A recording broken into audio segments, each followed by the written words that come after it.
Olá você, muito bom dia. Está no ar a primeira edição do Mister Mengão, o seu telejornal com as notícias do mais querido do planeta. Decidido, fora Boto, BAP já procura substituto. Vamos saber como jogam os times do Leonardo Jardim. Flamengo apresenta seu novo treinador. Lista com 8 jogadores da escalação do Jardim são vazados e tem medalhão fora. Essas e outras você confere agora. Fique comigo até o final, porque aqui tem muito mais Flamengo pra você. O técnico Leonardo Jardim foi apresentado oficialmente como novo treinador do Flamengo na tarde dessa quinta-feira, após o treino da manhã no Ninho do Urubu. Essa foi a segunda atividade comandada pelo português, que já chegou na quarta-feira para substituir o Felipe Luiz. Em sua primeira entrevista como técnico rubro-negro, ele explicou a decisão de voltar a trabalhar no Brasil. O Flamengo é um clube de dimensão mundial, está no topo dos melhores clubes do mundo. É uma grande motivação estar aqui e ser treinador dessa nação. Quero continuar nas conquistas. O clube vive de títulos e resultados, declarou em entrevista ao canal oficial do clube no YouTube. Perguntado sobre a declaração que deu na época do Cruzeiro de que não treinaria outro clube aqui no Brasil, a não ser que fosse o Cruzeiro, o Jardim disse: O que fez-me mudar de ideia? Em relação a essas palavras que foram sentidas, foram muito sentidas, porque sentia-me muito bem em BH, porque acreditava num projeto a médio prazo, a médio e longo prazo, não um projeto somente de um ano. Mas a vida às vezes cria-nos algumas surpresas e eu pessoalmente tive alguns problemas na ordem familiar e na parte pessoal que eu tinha que resolver. E ao mesmo tempo existia dentro da estrutura algumas ideias diferentes daquelas que eu acreditava. E por isso acabou por se encerrar mais cedo o capítulo Cruzeiro, mas como eu vos disse, se fui emotivo porque acreditava que o projeto ia ser a longo prazo, mas também fui ingênuo, uma coisa que eu não costumo ser. Eu até sou muito pragmático, não sou nada ingênuo, mas às vezes a emoção leva-nos a que tenhamos algumas tiradas infelizes e agora, como vocês sabem, treinador do Flamengo, o capítulo Cruzeiro passou e quero estar aqui totalmente focado neste novo capítulo. Na apresentação, o Leonardo Jardim ganhou uma camisa de número 12 às costas, que representa a torcida como o 12º jogador. Sobre estilo, o técnico tem fama de trabalhos com times que jogam mais na forma de transição, mas garantiu que não vai mudar o DNA do Flamengo. É importante frisar que ele já teve o seu nome publicado no BID, que é o Boletim Informativo Diário da CBF, nessa quinta-feira, e está pronto para fazer a sua estreia no domingo contra o Fluminense e ser tricampeão. Acho que é um bom momento esse jogo de entrada. É um jogo emocionante com um rival tradicional. Com certeza queremos ser dominantes, vencer o jogo. Há uma carga emocional. Lembro de vir aqui ao Brasil há mais de 20 anos atrás e ver um Fla-Flu no Maracanã antigo, com um ambiente que era muito emocionante. Reconheço a competitividade e nosso objetivo só pode ser tricampeão do Rio de Janeiro. O Flamengo e o BRB, Banco de Brasília, abriram conversas oficiais para definir a renovação de patrocínio no manto sagrado, mas o negócio enfrenta entraves jurídicos. A parceria, que atualmente ocupa as omoplatas da camisa, está em processo de reavaliação pela diretoria do clube. O diálogo entre as partes ganhou força nos últimos dias, inclusive com reuniões presenciais entre executivos do banco e a cúpula do Flamengo no Maracanã. Embora o interesse na renovação seja mútuo, o Clube da Gávea adota uma cautela e analisa o novo contrato não apenas pelos valores, mas como um processo que exige blindagem jurídica rigorosa. A preocupação rubro-negra nasce da crise que envolve o Banco Master, situação que respinga indiretamente no BRB. E, por conta disso, o Flamengo trabalha para incluir cláusulas que protejam o clube de eventuais instabilidades operacionais do parceiro. O objetivo é garantir que o fluxo de caixa e a imagem da instituição não sejam afetados. Em termos financeiros, o banco sinalizou que está disposto a pagar pouco mais de 40 milhões de reais anuais para manter a sua marca na camisa do Flamengo, valor similar ao contrato atual, que se encerra no final de março. A informação dos valores propostos pelo BRB é do portal Wall Sport. Vale lembrar que, além do uniforme, as partes possuem um vínculo de longa duração no projeto do Banco Digital Nação do Flamengo, que opera de forma independente do prazo de validade do patrocínio no uniforme. Mesmo com a sinalização positiva do BRB para manter os seus investimentos, o Flamengo monitora o mercado e não descarta ouvir outras propostas, caso as garantias jurídicas exigidas não sejam atendidas. A expectativa é que o desfecho das tratativas aconteça logo, definindo se a marca estatal vai seguir estampada ou não no manto sagrado para o restante dessa temporada aí de 2026. A CBF divulgou o árbitro para a partida Flamengo e Fluminense nesse domingo. Vai ser o carioca Bruno Arleu, assistido por Luiz Cláudio Regazzoni e Thiago Filemon Soares Pinto no VAR, Carlos Eduardo Nunes Braga. O histórico do Bruno Arleu com o Flamengo também inclui polêmicas, em especial na final do Campeonato Carioca de 2025. Ele deixou de expulsar o volante do Fluminense e marcou uma falta questionável num lance de um gol aí anulado do Flamengo, o que gerou reclamações dos rubro-negros, mesmo com o título. O Bruno Arleu já apitou 22 partidas do Flamengo e o histórico rubro-negro é de 11 vitórias, 5 empates e 6 derrotas.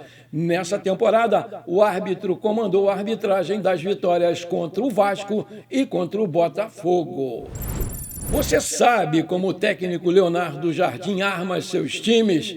Se não sabe, agora vai saber. Antes de tudo, ele parte sempre de princípios claros nos times que comanda. Primeiro, o técnico procura aí fazer a compactação entre as linhas. Assim, a defesa e o meio-campo mantêm distâncias curtas, o que facilita a recuperação coletiva.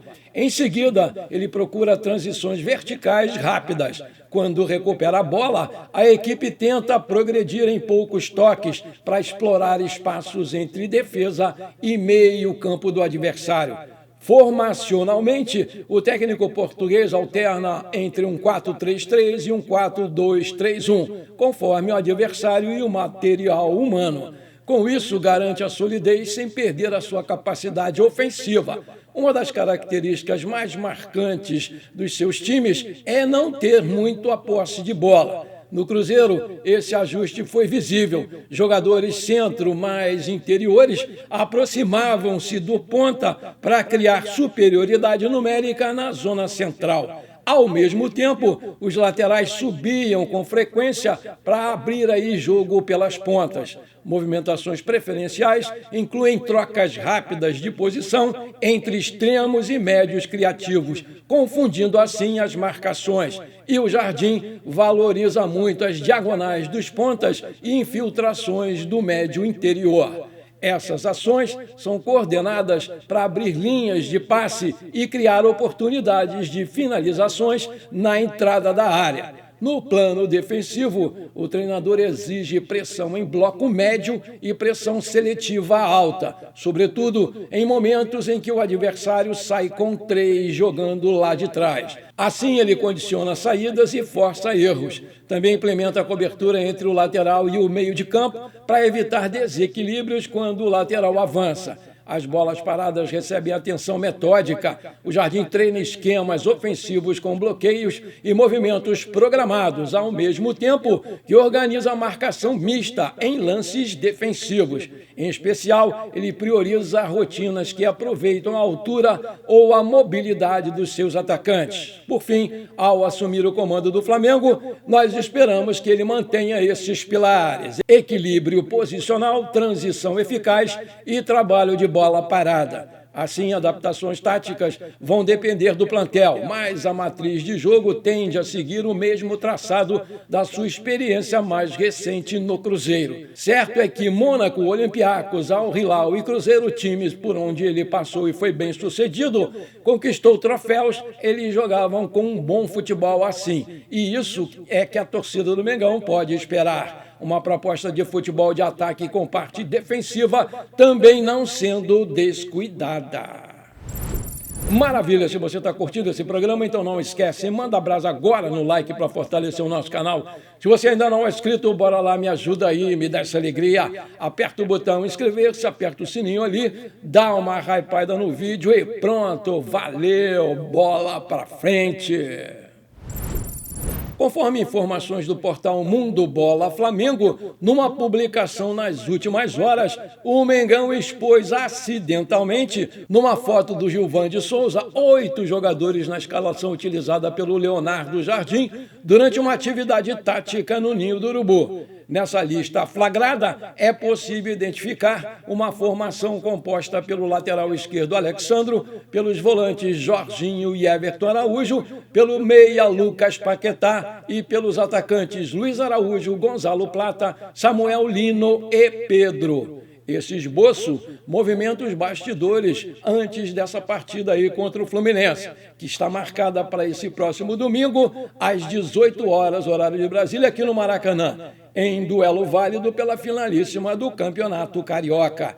Essa partida vai ter a aguardada estreia do treinador português Leonardo Jardim à frente do elenco principal do Mengão. Um detalhe importante que chamou a atenção aí da torcida foi a ausência do nosso querido Arrascaeta, o nosso camisa 10, na escalação vazada. Vale destacar que o Jardim é um profissional conhecido por gostar de um modelo de jogo baseado na transição rápida, priorizando sempre a verticalidade. Essa característica tática pode acabar deixando o Arrascaeta um articulador de ritmo cadenciado, sem muito espaço nesse início de trabalho do novo comandante. A expectativa agora é observar como o Leonardo Jardim vai escalar o time titular do Flamengo na grande decisão de domingo contra o Fluminense.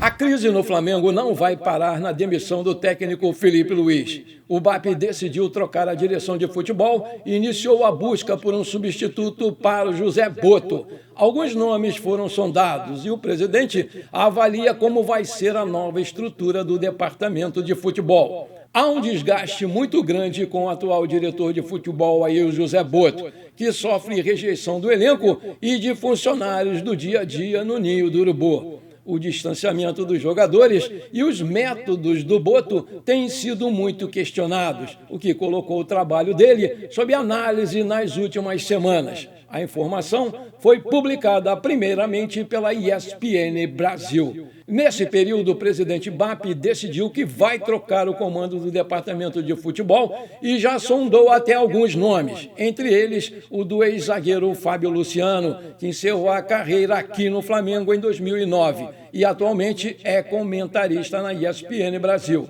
Edu Gaspar, que está de saída do Nottingham Forest da Inglaterra, também teve o seu nome cogitado, mas ainda não foi procurado. Ainda não houve avanço com um nome porque o presidente avalia o formato do novo departamento de futebol do clube. Ou vai se contratar apenas uma figura para mandar no futebol, como faz o Botto, ou serão 2 profissionais. Um com perfil mais executivo, com conhecimento de mercado, e outro mais de vestiário, para fazer a gestão do elenco, a ligação com o técnico e a diretoria. O Botto continua no cargo somente até o BAP contratar o seu ou os seus substitutos.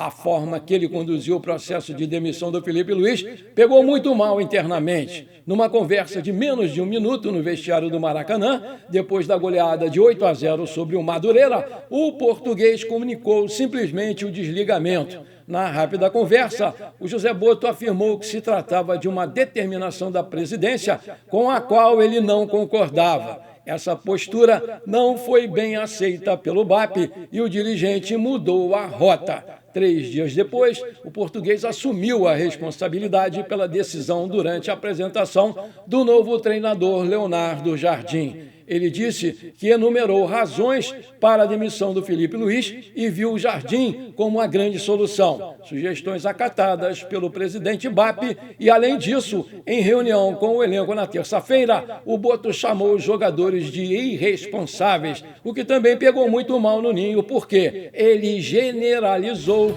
o problema. Bom, por enquanto foi isso. Eu espero que você tenha gostado desse nosso programa. Muito obrigado por você ter ficado comigo até aqui. Um forte abraço e bora ser feliz. Pra cima deles, Mengão!